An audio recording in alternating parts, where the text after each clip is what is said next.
आज जो हमारे यहाँ पर गेस्ट है अभी पीछे बैक स्टेज में, उनको आपने YouTube पे आज से पहले कभी नहीं देखा होगा, लेकिन उनकी जो नॉलेज है और अंडरस्टैंडिंग है वैदिक स्क्रिप्चर्स की, वो बहुत ही कमाल की है। Please give an energetic and warm welcome to the one and only Swami Prakashanand जी।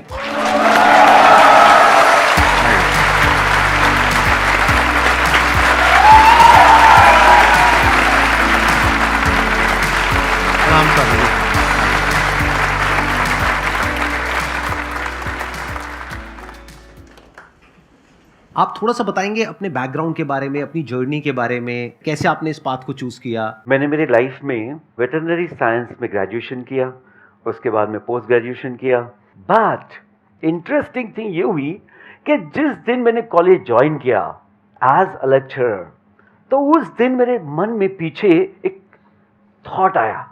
भगवत गीता का जो शुरुआत है वो ये ऐसा है, अशोचान अन्वशोचस्तम प्रज्ञावातांश्च भाषसे गतासून अगतासूंश्च नानुशोचन्ति पंडिता। उसमें दिखा है कि अर्जुन को भगवान कह रहे हैं कि जो भी समझदार व्यक्ति है, जो भी ज्ञानी व्यक्ति है, वो रोता नहीं, वो परेशान नहीं होता, और जो आने ही वाला नहीं, भी अभी तक आया ही नहीं, फ्यूचर जो बिल्कुल अनजान है, उसके बारे में सोच के चिंता नहीं करता। This hit me like anything. मेरा ये माय गॉड कि हम तो अभी थोड़ी थोड़ी बातों से बड़ा हमको परेशानी होती है, बड़े सुख और दुख में हम बहुत सारे उलझ जाते हैं। तो तब से मैंने सोचा कि नहीं, मुझे तो बस भगवत गीता की पढ़ाई पूरी करनी है। तो मोड़ यहां से आया कि ऐसे धीरे धीरे जब मैं चलते गया तो रास्ते खुलते गए, और आज मैं यहां हूं।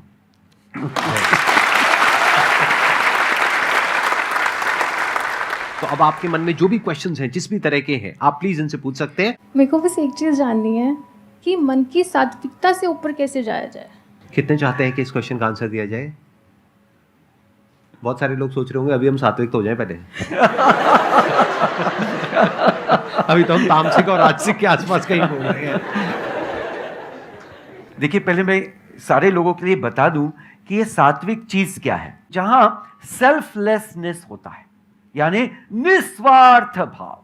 देखो, आपको यहां कोई पैसे नहीं है और सबको खुशी बांट रहे हैं, हाँ या ना? So this is called as सात्विक गुण। और इसके बदले में ये क्या चाहते हैं? कुछ भी नहीं। तो जो व्यक्ति ऐसे मुकाम पे पहुंच जाता है, वो समझ जाता है how to live in joy and not for joy. और अगर मैं बहुत आगे जाऊं और इसको एक्सप्लेन करूं कि जो शुद्ध सत्व में हो जाता है, जो अपने ही स्वस्वरूप का अनुभव कर लेता है, जिसको आत्म साक्षात्कार कहते हैं, तो वो होती है स्टेज ये कि जहां व्यक्ति सत्व को भी लांघ कर जाता है। और यहां पर स्वामी जी, अगर आपकी परमिशन हो तो मैं थोड़ा सा ऐड करना चाहूंगा।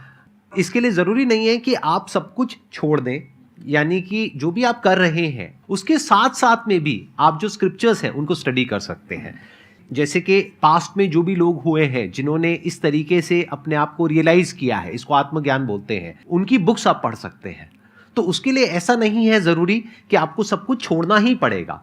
हर इंसान की अपनी पर्सनल चॉइस है, but it is not a pre requisite कि ये करना ही पड़ेगा तभी वो होगा। Am I right, Swami ji? Yes, fantastic. I would like to add something more. Please. कि छोड़ना क्या है? हमारे जो गलत विचार है, जो हमने अनेक प्रकार से ग्रहण किए या we have developed it, तो उनको सिर्फ गलत विचार को, यानी अज्ञान को छोड़ना है और ज्ञान को पाना है। इसलिए वो कोई भी स्टेज में हो सकता है। Excellent. सर, मेरा क्वेश्चन ये है, मैंने अभी कुछ दिन पहले हीलिंग सीखी है, बट जब तक हम सीखते हैं तब तक हमें अच्छे से शांति मिलती है, सब कुछ हमें अच्छा फील होता है।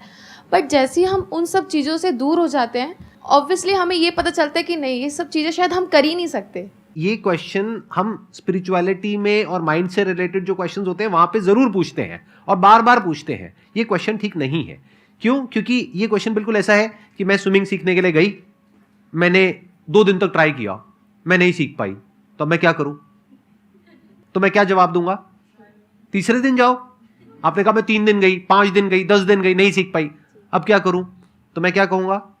11वें दिन जाओ, जाते रहो जब तक नहीं सीखते। ऐसे ही स्पिरिचुअलिटी में या माइंड के लेवल पे या मन के स्तर पे, बुद्धि के स्तर पे आप कुछ भी अचीव करना चाहते हो, यानी किसी भी तरह की कोई भी स्टेबिलिटी, मन की स्थिरता या बुद्धि के लेवल पे एक समत्व भाव, आज आपके साथ बैठ करके मेरे अंदर से ऐसे ऐसे वर्ड्स निकल रहे हैं जो नॉर्मली नहीं निकलते हैं। बुद्धि के स्तर पे अगर आप कुछ ऐसा करना चाहते हो तो उसके लिए वक्त लगेगा, उसके लिए समय लगेगा, but it is worth it. Never think कि there will be a point जहां पे you will say I have arrived. अरे नहीं, ऐसा कभी नहीं होता है, बस बेटर होता रहता है। जैसे आज जो एक अच्छा क्रिकेटर है वो एक गली में जो आदमी क्रिकेट खेल रहा है उससे बहुत बेटर है, ये कहा जा सकता है, बट ये नहीं कहा जा सकता कि वो बेस्ट है। क्यों? क्योंकि उससे अच्छे भी बहुत बैठे हैं और वो जो आज बेस्ट है कल वो वर्स्ट भी हो सकता है। Perfection is a myth as far as our lives are concerned. वो कभी भी परफेक्ट नहीं हो सकता है, तो you have to keep working on it to make it better.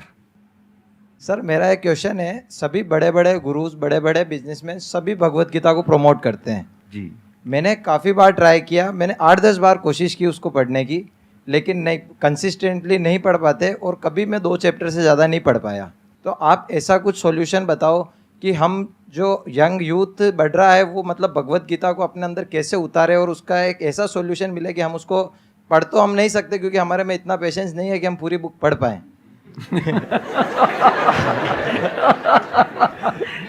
ये कह रहे हैं कि मैं पानी में नहीं उतर सकता लेकिन मुझे स्विमिंग सीखनी है।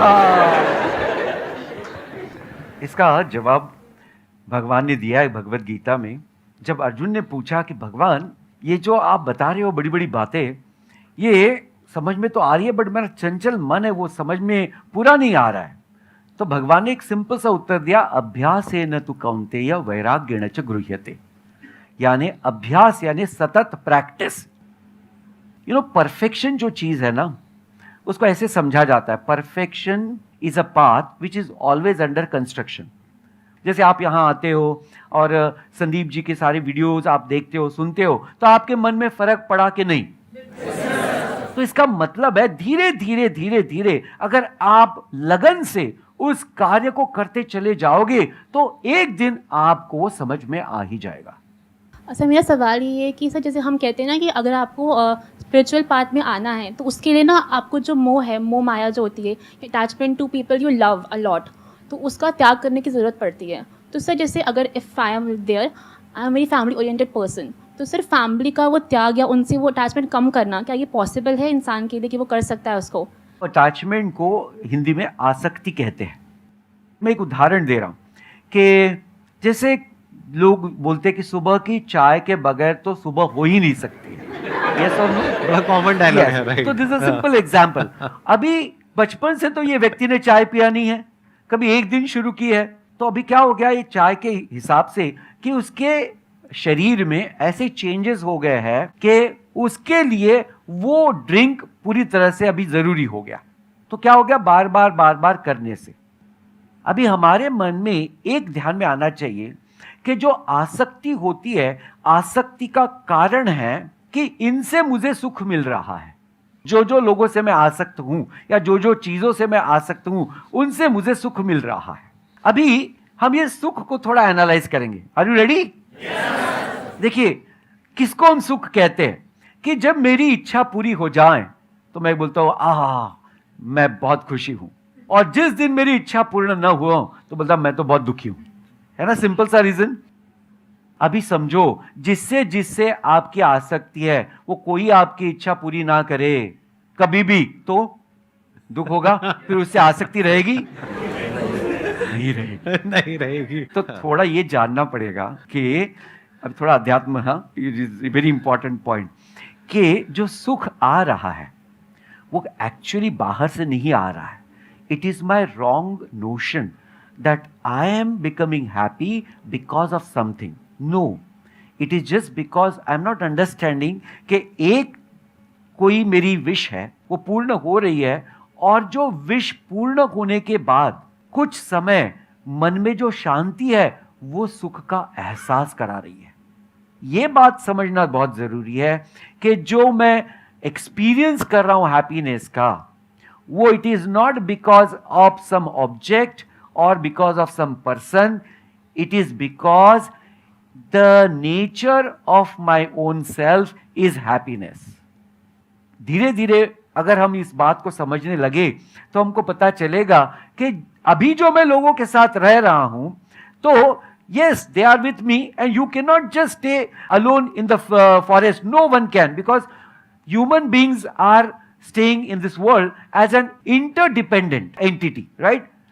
तो डिपेंडेंस रहने वाली है, लेकिन साइकोलॉजिकल जो डिपेंडेंस है वो हमको आसक्ति कराती है कि यही व्यक्ति जो है यही मुझे सुख दे रहा है, अगर ये चला गया तो मेरा क्या होगा.